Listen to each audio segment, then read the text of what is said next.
aksesnya jadi masalah, orang berebut trayek gemuk, ya. Sementara trayek yang kurus itu peminatnya sangat sedikit. Ini kan hanya masalah mudah, hanya masalah komunikasi. Saya juga nggak tahu kenapa bertahun-tahun ini nggak bisa terlaksana rumah ini.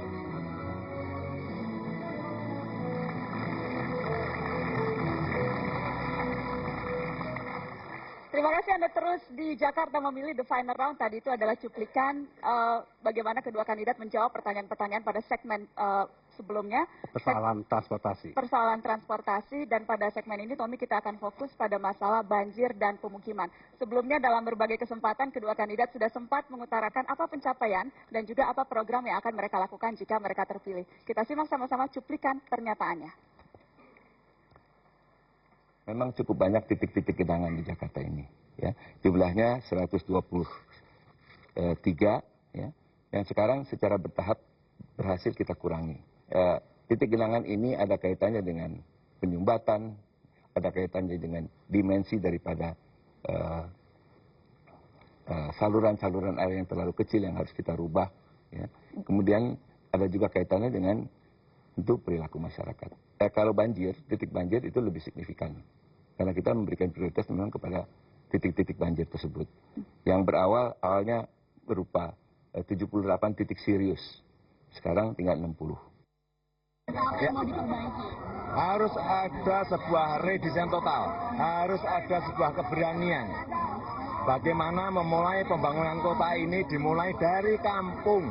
Kampung yang tidak punya ruang terbuka hijau harus punya. Kampung yang nggak punya ruang-ruang publik harus punya. Kampung yang drainasenya nggak perbaiki drainasnya.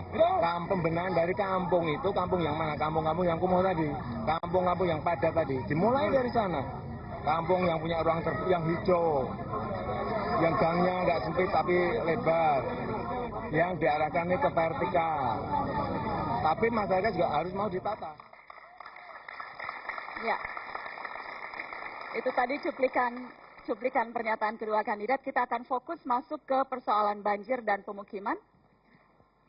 Dan yang akan mendapatkan kesempatan pertama untuk menjawab adalah kandidat nomor urut 3, Joko Widodo.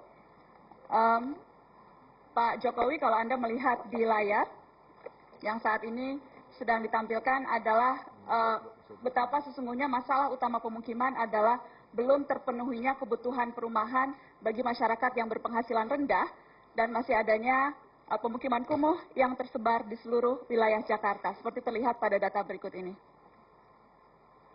Ya. Pertanyaan untuk Anda, Pak Joko. Dalam kampanye, Anda kerap menyebut akan memulai pembangunan dari kampung, menyediakan kampung susun, kampung deret di bantaran kali, hingga membangun super blok dengan prioritas lokasi yang dekat dengan transportasi makro. Pak Jokowi, itu bukan hal yang sederhana karena Anda akan terbentur pada masalah pembebasan lahan, masalah kepemilikan, relokasi penduduk, belum lagi fasilitas keuangan. Pertanyaan pertama, konkretnya Anda akan membangun super blok di mana kalau kemudian masalah utamanya adalah pembebasan lahan? 4 menit dari sekarang. Masalah pendekatan kepada masyarakat itu adalah spesialisasi saya. Baik yang namanya pendekatan kelompok, yang namanya pendekatan individu, itu sudah kami lakukan waktu saya memindahkan ribuan PKL dari sebuah tempat ke tempat yang lain di Kota Solo. Oleh sebab itu di sini pun saya juga sudah berbicara dalam sampel-sampel yang ada. Saya berikan contoh di Bukit Duri. Di Bukit Duri itu tidak harus direlokasi ke tempat yang jauh dari sana. Karena apa? Penduduk yang ada di situ itu bekerjanya dekat dari tempat tinggal. Oleh sebab itu waktu saya berbicara dengan komunitas yang ada di sana, ada 870 kakak yang telah berbicara dengan saya, mereka sebenarnya mau digeser. Bukan digusur, digeser. Digeser kemana Pak Joko? Digeser 10 sampai 15 meter dari tempat yang ada. Kemudian tempat yang ada itu, artinya kanan kiri. Di mana spesifiknya Pak? Apakah sudah ada rencana konkret ketika Anda menjanjikan akan menggeser itu di mana? Di Bukit Duri. Di Bukit Duri. Sehingga waktu digeser itu ada di kanan 10, di kiri 10, itulah yang untuk memperlebar nanti Ciliwung. Kemudian ketika akan dibuat, ketika digeser itu Anda akan menggusur warga yang lain dan bagaimana Anda akan memastikan pembebasan lahannya? Iya, enggak. Jadi setelah digeser ini kan ada yang namanya Digeser kemana? hunian kampung Iya, lahannya. deret seperti ini. Artinya harus nantinya vertikal. Kalau yang sekarang kan rumahnya hanya satu-satu. Ini harus dibuat yang kampung deret seperti ini, tapi digeser sedikit. Tidak harus geser berkilo-kilo dari Bagaimana tempat dengan yang ada. komplikasi lahannya nanti, kepemilikannya Pak? Bagaimana dengan legalitas kepemilikan Lahannya lahannya? ini juga lahan kita yang sudah untuk bergeser lahannya pemerintah provinsi. Jadi tinggal menggeser sedikit saja. Menggeser sedikit. Sudah tidak ada masalah karena saya sudah berbicara ini tidak hanya sekali. Saya ingin coba apakah kesulitan yang ada dengan warga itu ternyata tidak ada. Ini hanya masalah komunikasi dengan warga, ada approach kelompok, ada pendekatan individu. Inilah yang sering saya sampaikan intervensi sosial ini. Oke, Pak. Sehingga kalau ada ini saya berikan gambar lagi. Ya, Gambar saya sedang melihat gambarnya, Pak gambar Jokowi. ini menunjukkan inilah kalau kita lihat dari belakang. Dan ini sudah berpuluh-puluh tahun tidak pernah diselesaikan. Oke. Kemudian akan menjadi kampung deret seperti ini. Ya. Sehingga nanti yang di Ciliwung bisa untuk lebarkan dan ada hijauannya di situ. Itu baru satu persoalan. Kalau persoalan pembiayaan yang akan dipersiapkan, Pak. Tanpa merugikan warga yang ada di situ. Ya. Pembiayaan pun juga sudah saya hitung. Butuh hanya 24 miliar untuk membuat atau menggeser kurang lebih 870 kakak. Ini murah sekali, APBD DKI. Sekali lagi, APBD DKI.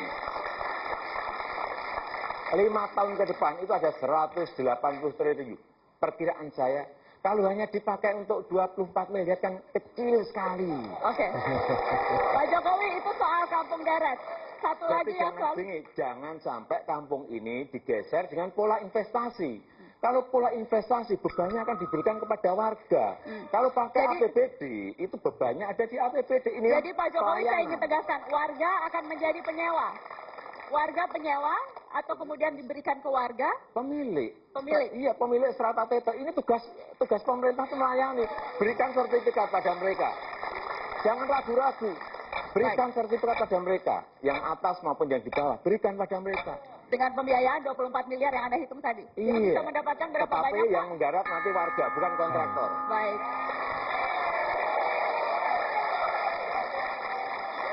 Kita sudah mendengarkan pandangan dari calon pasangan nomor urut 3. Saya ingin ke sekarang nomor urut 1.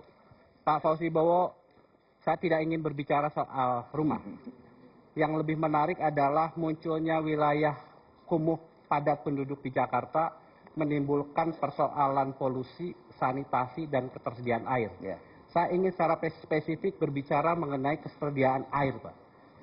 Ada 2 perusahaan air minum di Jakarta mengatakan kemampuan mereka hanya bisa 54% dari kebutuhan rakyat. Yang menjadi pertanyaan adalah, apa langkah yang selama ini Pak Fauzi Bowo yang sudah lakukan, dan apa yang hasil nyata yang sudah dicapai untuk memperbaiki kebutuhan rakyat berkaitan dengan soal air bersih.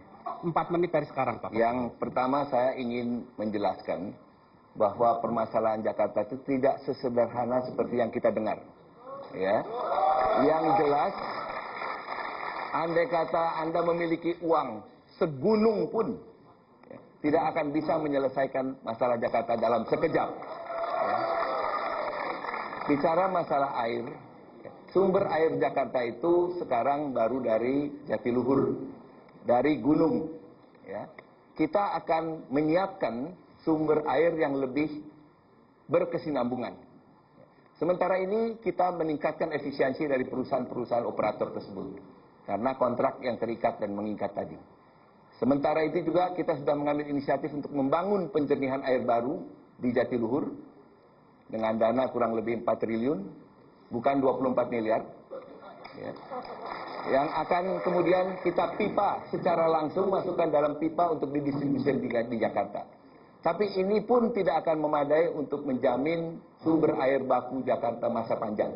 Dalam 5 tahun akan berapa yang tercover, Pak, kebutuhan? Yang jelas, proyek ini akan selesai dalam 3 tahun, dan dengan demikian akan ada penambahan kapasitas 9 meter kubik per detik, air bersih, bukan lagi air baku, air bersih melalui pipa dari Jatiluhur tersebut.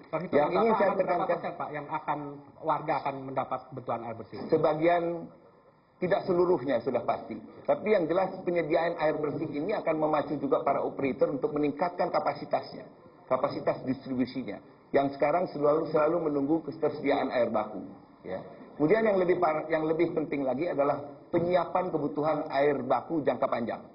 Sekarang seluruh air yang melalui 13 sungai itu, air tawar melalui 13 sungai, dia mengalir ke laut begitu saja, tanpa dimanfaatkan.